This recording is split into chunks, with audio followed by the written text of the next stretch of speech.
Un diplôme, ça ne sert à rien dans l'IT. Les certifications, c'est pour le marketing. Voilà deux phrases que j'entends souvent dans les milieux de l'IT et dans les entreprises. Franchement, ces deux déclarations sont complètement fausses.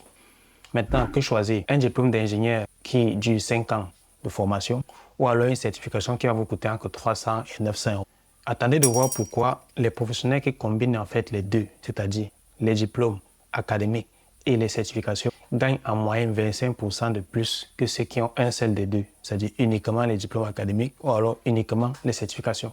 En tant qu'ingénieur réseau aujourd'hui et certifié ayant plusieurs certifications, je peux vous expliquer pourquoi ce n'est pas forcément un choix à faire entre les certifications et le diplôme académique. C'est plutôt une stratégie qu'il faut comprendre et intégrer pour pouvoir avancer et atteindre ses objectifs professionnels.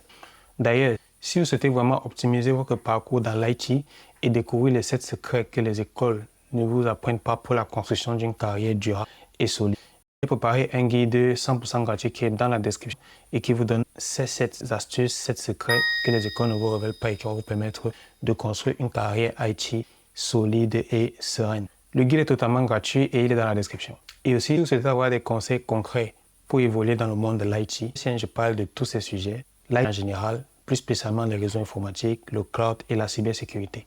Donc si ça vous intéresse, n'hésitez pas à vous abonner et vous cliquez sur la cloche pour ne pas manquer les prochaines vidéos. Ça va me permettre, c'est une façon de m'encourager et également de faire connaître la chaîne à d'autres personnes par l'algorithme qui comprendra que ce genre de vidéo est pertinent pour mon audience. Commençons par les préjugés sur les diplômes dans un premier temps. Il faut savoir qu'un diplôme d'ingénieur, TR, NDI ou alors tout autre diplôme académique, ce n'est pas simplement un papier. Un diplôme, c'est vraiment une base solide qui permet d'avoir une compréhension globale. Quand moi j'ai fait ma formation d'ingénieur, par exemple, j'ai eu à apprendre les protocoles réseau, protocoles de télécommunication. Mais il ne s'agissait pas seulement d'apprendre les protocoles, mais aussi de savoir comment est-ce qu'ils interagissent, quelle est leur origine et pourquoi est-ce qu'ils interagissent de cette façon. Aussi, pourquoi est-ce qu'ils existent et comment est-ce qu'ils s'articulent. En réalité, les diplômes vont vous donner 3 choses qui sont irremplaçables. Première des choses, ça va être la vision du système. Ici, vous allez pouvoir comprendre comment est-ce que les technologies s'imbriquent, comment est-ce que tout cela se choisit, c'est-à-dire pourquoi est-ce qu'on choisit une technologie plutôt qu'une autre et comment est-ce que les technologies interagissent les unes avec les autres. Par exemple, avec votre diplôme, vous allez pouvoir comprendre l'impact d'une solution sur la base de données, sur l'aspect sécurité, sur l'aspect cybersécurité et sur comment est-ce que ces différents aspects-là communiquent et interagissent pour vous implémenter vos solutions réseau à votre niveau. La deuxième chose que les diplômes vont vous donner, ça va être la méthodologie. Ça veut dire lorsque vous allez être face à un problème, vous allez pouvoir analyser, documenter, tracer, communiquer et ensuite trouver les solutions adaptées ou alors les solutions de contournement qui permettent d'avancer et de gagner du temps. Ça, ce n'est pas des aspects qu'on voit forcément dans les certifications, mais vraiment l'approche méthodologique est beaucoup plus orientée pour les formations académiques. Et le troisième aspect que les diplômes vont vous donner, ça va être la légitimité. En réalité, qu'on ne se mente pas, un diplôme, ça ouvre beaucoup de portes. Les grandes entreprises, les postes à responsabilité, les évolutions managériales, les évolutions techniques. Le diplôme, pour certaines écoles, ça reste un passeport pour atteindre un certain niveau de revenus, de postes ou alors d'avantages, tout simplement. C'est la réalité du marché, malheureusement. Mais il faut faire attention. Le diplôme, c'est bien, mais le diplôme, sans pratique, ça vieillit très vite. Et dans l'IT, c'est beaucoup plus exacerbé que d'autres domaines. Parlons maintenant des certificats. La certification est quelque chose qui a un aspect vraiment pratique. Aussi, le gros avantage de la certification, c'est que c'est spécialisé, c'est pratique et c'est basé sur les technologies à l'instant T. C'est ça qui est bien avec les certifications. Après, c'est vrai que vous pourrez avoir passé une certification beaucoup d'années en avant et après, cette certification devient obsolète. Mais l'avantage de certains systèmes de certification, c'est qu'il faut parfois se recertifier. Donc, certains organismes comme Cisco se chargent de ça. Par exemple, moi, mon CNP, je dois le renouveler chaque 3 ans. Et chaque 3 ans, je suis obligé de revenir sur les technos Cisco pour essayer de voir effectivement si je suis à jour et par le système de tracking, je mets à jour la certification. Par contre, une formation académique, si vous avez passé votre formation en 2015, en 2014, en 2012, vous pouvez être sûr que la majorité des choses que vous avez vues pendant votre formation sont plus ou moins obsolètes. Après, bien évidemment, vous avez les fondamentaux qui restent, surtout pour tout ce qui concerne l'ingénierie réseau. Il y a vraiment des aspects fondamentaux dont on parle dans les formations qui seront toujours présents. Mais les technologies évoluent de telle sorte que ce que vous êtes en train peut-être d'apprendre ou bien ce que vous avez appris ces années-là, aujourd'hui n'est plus utilisé. Ce qui fait que les entreprises ne vont plus se baser sur ce que vous avez appris à ce moment-là, mais les certifications vont vous permettre de prouver et de faire valoir aux entreprises sur certaines technologies que vous êtes à jour. Les certifications vont vous apporter 4 avantages majeurs. Le premier avantage, ça va être l'expertise technique pointue. En fonction de la certification que vous allez choisir, donc si c'est une certification spécialisée, ça va vous donner un gros avantage en termes d'expertise technique. Par exemple, si vous faites un NSE Palo Alto ou bien un CNS, vous êtes sûr qu'en termes d'expertise technique et d'apport de la certification, vous êtes déjà pas, on va dire les profils qui ont une expertise et qui peuvent prouver une expertise avérée sur les équipements Palo Alto. Après, vous avez la crédibilité sur le terrain. Lorsqu'un recruteur va voir, par exemple, s'il faut que c'est CCNA, CNP, il se pose plus la question de savoir est-ce qu'il sait faire telle ou telle chose. Directement, il s'est dit, lui, il a la compétence. Et maintenant, les critères d'évaluation vont aller plutôt sur d'autres éléments. L'autre avantage des certifications, c'est l'évolution rapide. Lorsqu'il y a une nouvelle technologie, on peut à peu près dire que les organismes vont créer une nouvelle certification. Cette nouvelle certification va permettre tout simplement au marché de pouvoir mieux comprendre la technologie parce que c'est aussi un des facteurs prioritaires et importants des certifications qui permettent à l'industrie de mettre à jour la connaissance des technologies pour les ingénieurs. Le quatrième avantage également, c'est le retour sur investissement immédiat. Si vous êtes ingénieur réseau aujourd'hui, que vous n'avez pas de certification, vous travaillez par exemple depuis 3 ans, vous allez faire un CNP, dans 6 mois, vous revenez sur le marché, vous pouvez directement augmenter votre revenu salarial si vous voulez notre boîte en ajoutant un 10 000 euros, un 15 000 euros, un 20 000 euros sur votre salaire.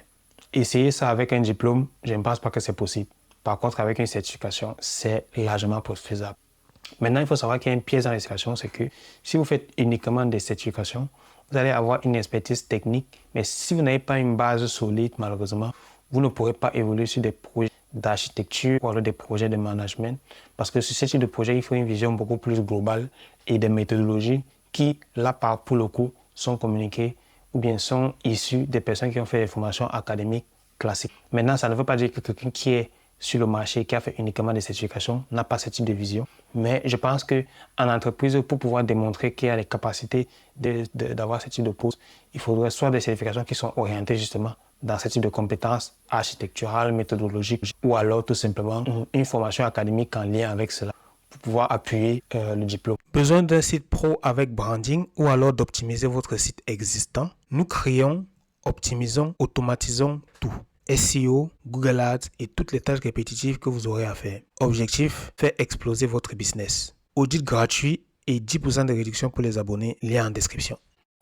Maintenant, on va essayer de détruire quelques idées reçues et quelques mythes qui circulent vis-à-vis de ces sujets de certification et de diplômes d'ingénieur. Premier mythe, c'est que les certifications, c'est pour les autodidactes sans diplôme. C'est très faux. Pourquoi? Parce que les meilleurs profils cumulent les deux, c'est-à-dire à la fois les certifications et à la fois les diplômes académiques. Dans la majorité des équipes dans les grandes entreprises, vous verrez que des personnes qui ont des diplômes académiques de base, mais les certifications qui sont associées au poste qu'ils occupent. C'est classique, c'est normal et c'est ainsi qu'on évolue dans les entreprises. Deuxième mythe, c'est qu'un diplôme suffit pour toute sa carrière. C'est également faux. Pourquoi? Parce que l'IT évolue tellement vite. Vous n'êtes pas sûr que pour une personne qui a passé un diplôme en 2015, je ne pense pas que dans ce diplôme-là ou bien dans cette formation d'ingénieur réseau, il y avait déjà le SD-WAN, il y avait déjà le Kubernetes, il y avait déjà le cloud on-premise, des infrastructures, tous ces services-là qui interviennent dans le cloud. Pas forcément. Troisième, c'est que les certifications remplacent l'expérience. Ça, c'est faux parce que les certifications vont compléter une expérience déjà avérée. Ils vont valider également votre expérience, mais ils ne vont jamais la remplacer. Quatrième mythe, c'est que les recruteurs ne regardent que les diplômes. Ça, c'est faux parce qu'aujourd'hui, avec la demande du marché et les contraintes que les entreprises ont, les recruteurs font très attention aux compétences des personnes qu'ils recrutent. Et les certifications sont un atout parce qu'elles permettent, en plus du diplôme académique, de montrer aux recruteurs que vous avez l'expertise technique pour intervenir sur certains sujets qui vont apporter une valeur ajoutée pour les entreprises tout simplement et qui vont permettre de recruter très facilement pour ces missions. Donc la réalité, c'est qu'aujourd'hui, les diplômes académiques et les certifications sont complémentaires. Il est important d'éviter de se dire que soit on va aller sur son diplôme académique et s'appuyer dessus, soit on va aller sur les certifications et dire que non, on a 100% de certifications, on se base. Aujourd'hui, c'est deux choses que vous pouvez faire valoir pour votre profil, peu importe le niveau où vous êtes dans votre carrière. Maintenant, vous parlez de la meilleure stratégie en fonction des profils.